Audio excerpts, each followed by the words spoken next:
Welcome to the Dawn Jarvis Show with Dawn Jarvis, the diverse nurse. And in this podcast, we will be talking about healthcare, self-care, diversity, careers, and well-being from a Black woman's perspective. We're really happy that you're here. So if you're ready, let's get on with the show. Welcome to the Dawn Jarvis Show. My guest today is Rosetta Thurman, somebody I've known for 2 or 3 years now. I was part of her mastermind, had a fantastic time. And I can also say that Rosetta was the inspiration for me starting my journey as a business owner.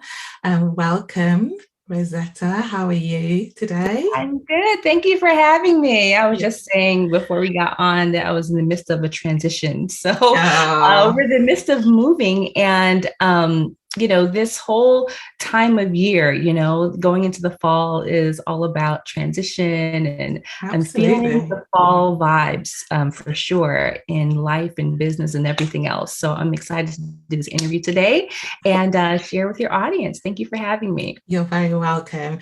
Rosetta is the founder of the Happy Black Woman, and she's a Black woman's empowerment brand. She's a coach and a mentor, and she teaches Black women how to manifest their life and business of their dreams, which is something that I know about and have experienced of you.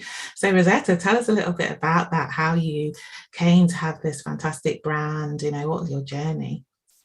Well, in a nutshell, I was an accidental entrepreneur. I didn't wake up one day and say, I want to build this $1 million brand for Black women. I did not. Actually, Happy Black Woman came out of my personal experience in starting a business and going natural. I started this blog back in 2010, so long ago now, about my journey to become a happy Black woman. And I think that with personal development, it's always a journey. We're always on this journey, but I wanted to document it. I had just quit my job. I was running my business full time.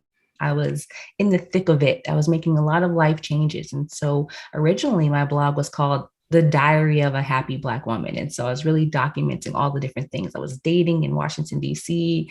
And so all of these things I was writing about. And the cool thing is that as I was writing about all this stuff, other women started, writing in and making comments and saying, I had experience too, or I'm doing that too, or I'm, wanting to travel. Also, I'm in the midst of, starting my own business. And so we quickly created this incredible community.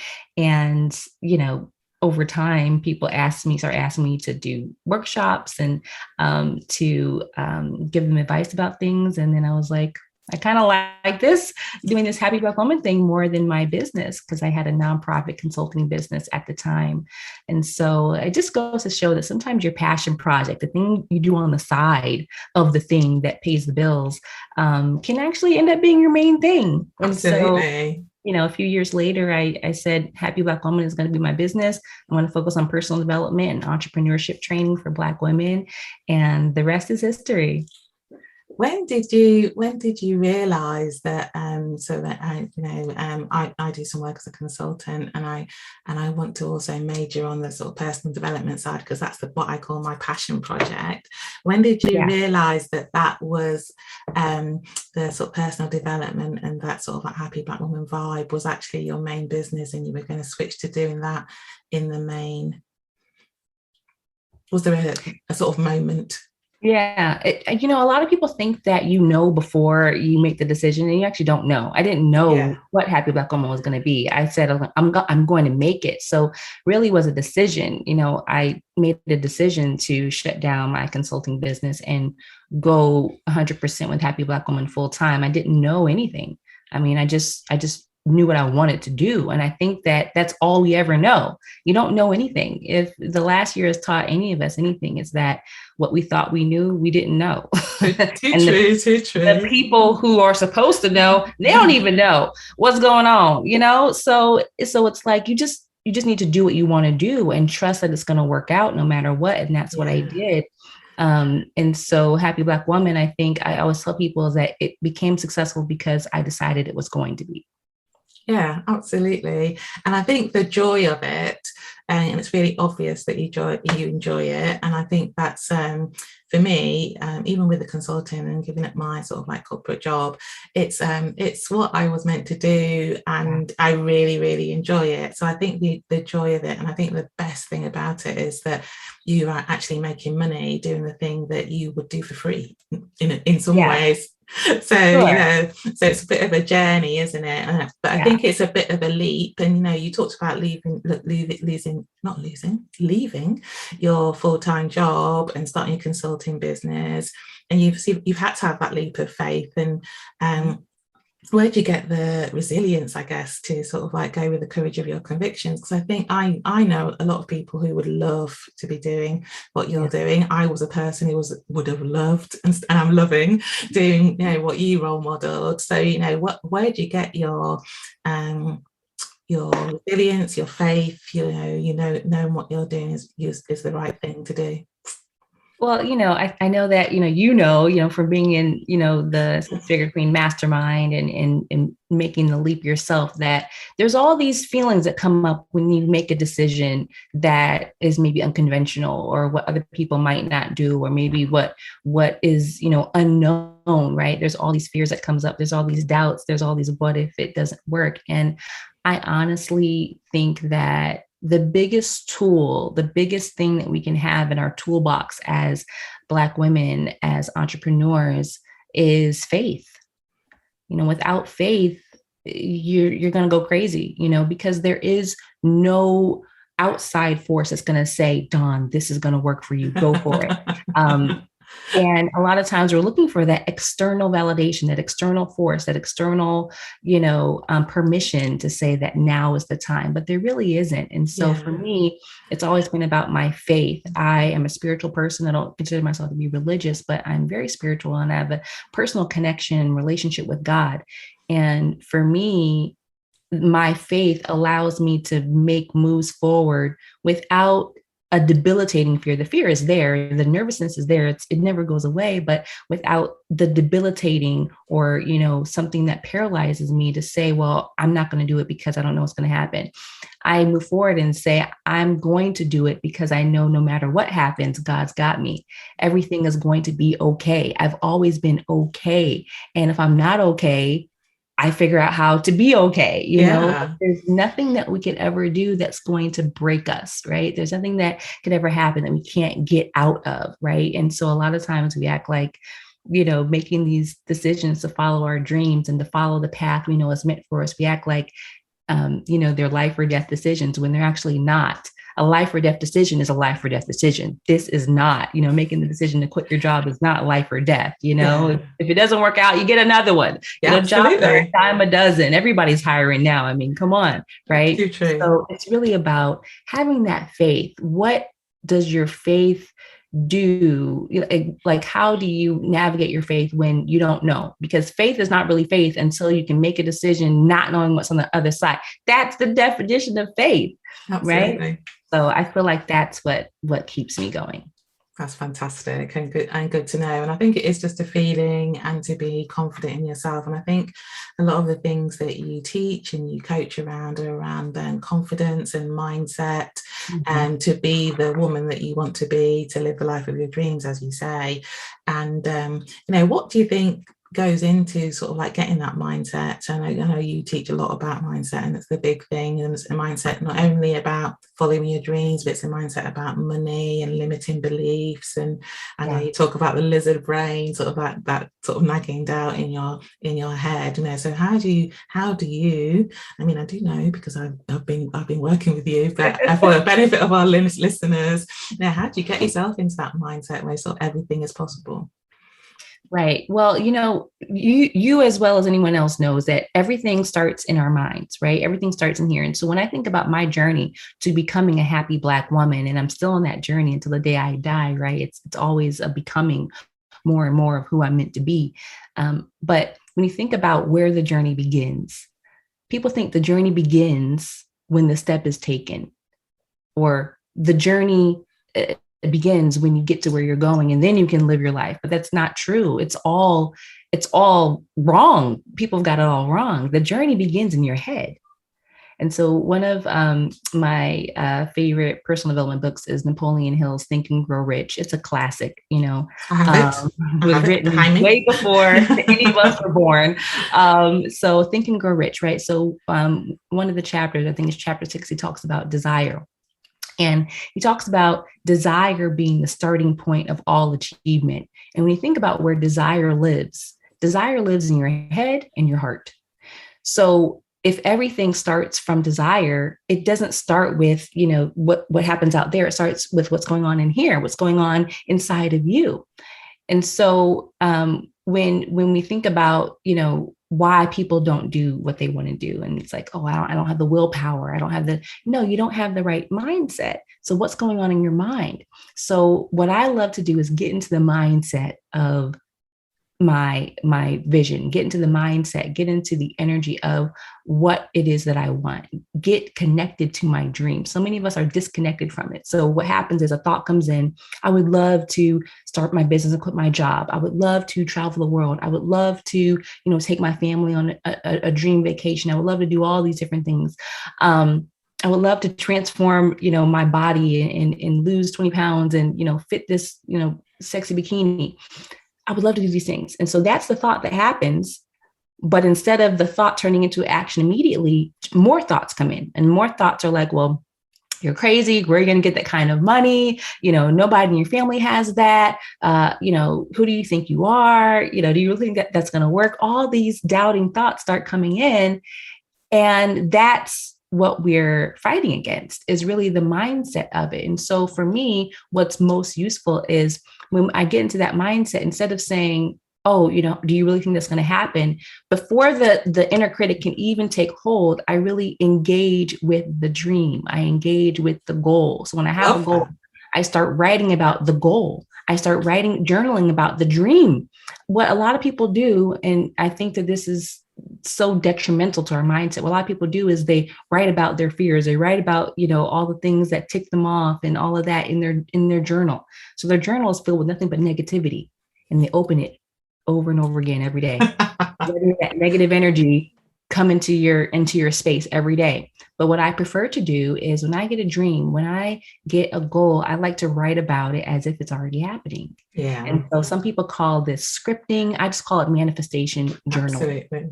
So I journal about what I want to manifest. And when you do that, your mind starts to change. And so you start to train your brain, start to train your mind to think about when a thought comes in about a goal or a vision or a dream, it immediately goes to how amazing it's going to be when you get it, instead of thinking about how crappy it's going to be when you fail.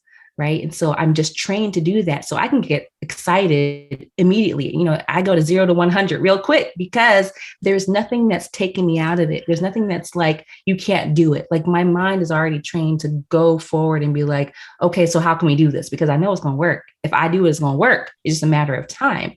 So what we can start doing is, instead of thinking about all the reasons why your goal is not going to work or your dream is not going to get there, it's about, how can you engage with it? How can you engage with the energy of how good it's going to feel when you have it, and act as if it's going to happen?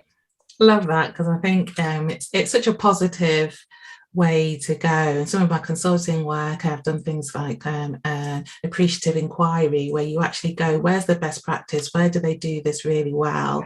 And in my consulting, I say, so if there's a problem, where do they do it good? Let's go and have a look at that place. Let's look at the research where it works.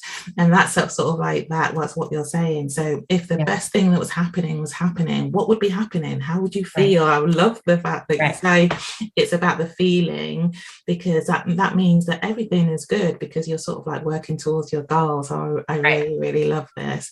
Now, you mentioned earlier that the pandemic has been difficult for everybody, and I know that I noticed with you that I came to see you in Florida actually just before the pandemic broke, and you had a plan and that you were going to do it, and then the pandemic happened, and you completely pivoted your business online and did the whole thing. You didn't miss a beat. So I think there's a lot to be learned from that. Rosetta, how did you do that? You saw the storm coming. You thought, oh no, I'm going to sort it out. I'm going to get new sails. I'm going to build a bigger boat.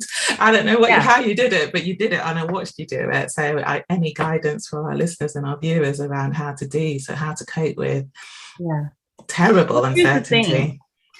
Uncertainty, uncertainty is life. Life is an uncertain existence. We exist in an uncertain world. Certainty, and I was telling this to a client the other day, certainty is actually the illusion. We live in an illusion of certainty.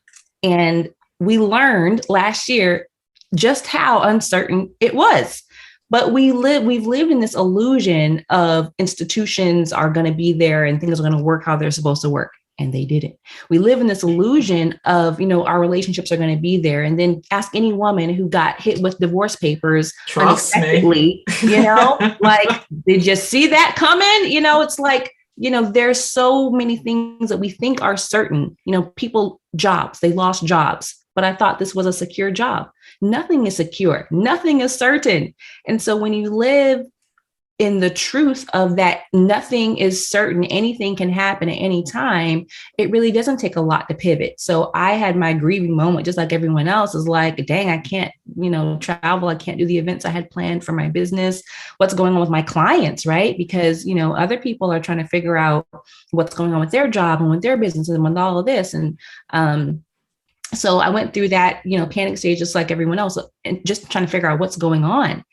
And then realizing that no matter what is going on, whether it is a pandemic or it is an unexpected situation in your life, you still get to move forward with what you want to do. It just may look different. It just may not be how you originally planned it. And so a lot of people, when things look different, they completely scrap the vision. They just scrap the dream. They scrap the goal instead of trying to go about a different way of doing it. So no matter what happens, I'm going to make my money. I'm going to make an impact. I'm going to make a difference. I'm going to experience amazing things in my life. It doesn't matter. So lockdown meant that you can't leave, but that doesn't mean that you can't have an experience of a good life still, right? So that was sort of a recalibration for me in terms of, what does it look like now? So when people lose a job, a lot of times they just fall into this deep depression, and it is, a very difficult thing to deal with. But the funk lasts longer when you don't see another way out. And so a lot of people, they didn't see another way of doing things because they're so used to the way they were doing things. They were so used to this certainty. So it's the same thing with any life change that happens, is that you got to feel your feelings for sure. You can't bypass your feelings. You got to cry, you got to scream, you got to punch the air and all of that and feel what you feel. But at the end of the day, you also have to realize that this life is so short. You can't waste too much time in that place of, I'm having a pity party. Things are not going my way. And it's like, well, join the club. It's kind of like if you ask a person across the world, who's still trying to get an education and come to America, or trying to, make something of themselves, they don't want to hear that. You have to honor the life that you have been given. And what I believe to my core is that if you have been given a vision for your life, if you have been given a dream in your heart, then God has already given you the tools to manifest it, to create it, to experience it. And it may not look like how you thought it was going to look, but you still get to have it. And that's one thing that I always carry with me, is that no matter what happens, I still get to have what I want. And even regardless of external circumstances, even with mistakes that you might make. Oh, I didn't get it right the first time. Well, I'm still alive. So that means I get another chance, right? Absolutely. So when you move forward like that, external circumstances don't bother you as much, or, doors shutting in your face don't bother you as much, because you know that you're going to get what you want in the end. That's brilliant. Absolutely wonderful. So I've got a couple more questions for you. So one is a celebration and a congratulations. You got married this year, and I did. And I know that that was a massive part of your life. And I know there was a big journey about finding your boo and sort of and then getting married. So congratulations on that. And, Thank you. And I guess I want to say, and it goes back to lockdown as well, that lockdown didn't stop you getting married, but it must have made it different getting married. Yeah, it was different for me. And I think that at the end of the day, it's important to understand what's the most important thing about this, right? Because for me, I never had, like a dream wedding idea. Like my dream wedding was, the man I'm standing next to, Absolutely. that's what makes the dream. And so we had people who wanted to be there. And it wasn't so much about, it's not perfect because everything can't be how we want it to be, but it's how do we want to mark this moment in time? What I'm very conscious of is, again, just the mortality of life. My mother in love passed away last year, and it was such a big wake up call. When someone close to you, when you lose someone close to you, it just really shows you the fragility of life. And it's like you can wait, and so many people are wait until the pandemic is over, and we see just how long this thing is dragging out. And it's like I don't want to lose the moment. Absolutely. I don't want to lose the opportunity, because there's no guarantee we're going to be here next year. I mean, just to be blunt about it, Yeah. I just want to live the moments that God has given us already. And hey, maybe one of our honeymoons can be in Hawaii. Like that would be where we want to be, in Hawaii. But maybe we can honeymoon there. God willing, we'll honeymoon all over the world. But that doesn't mean that our wedding can't be what it's going to be for right now. So I'm so glad that we captured the moment and we didn't wait, because who knows when it would have been perfect. Yeah, too right. And it was wonderful. So there you go. And the pictures were fantastic, and the whole thing, and the sisterhood of it all. It was just great. It was wonderful. And sort of the last questions, because I'm a nurse, and I'm sort of like about health and well-being, and keeping mind and body and soul together. We've talked about resilience, but is there are there things, has your health been affected? You talked about the loss of close ones and things like that, and that does have an impact on sort of like body and soul. And I just wonder, as an entrepreneur, how you take care of your health, of your well-being, and keeping it together. You're very inspirational, and you're very motivational, very positive. But do you have down days, and how do you move forward with that? Yeah, I think it's a myth that to be successful and to be happy, that you have this constant state of happiness, and you have this constant state of everything is fine. You can know intellectually that everything is fine. I know intellectually everything is going to be all right. I know that in my soul. But does that mean that I don't have days when I'm like, what are we doing here? I just want to crawl under a bed. And of course I have, emotions. I have, all the things that women go through with our ups and downs and mood swings and everything. And that doesn't make me any less of a successful person, And so one of the things that has been so key for me in this journey, especially over the past year, has been having a therapist. I think that our mental health is so important. Our physical health is important as well. And I think there's, a few things that we all know to do is, to, drink water, eat as well as you can, and, get some movement in. And I think that that's important.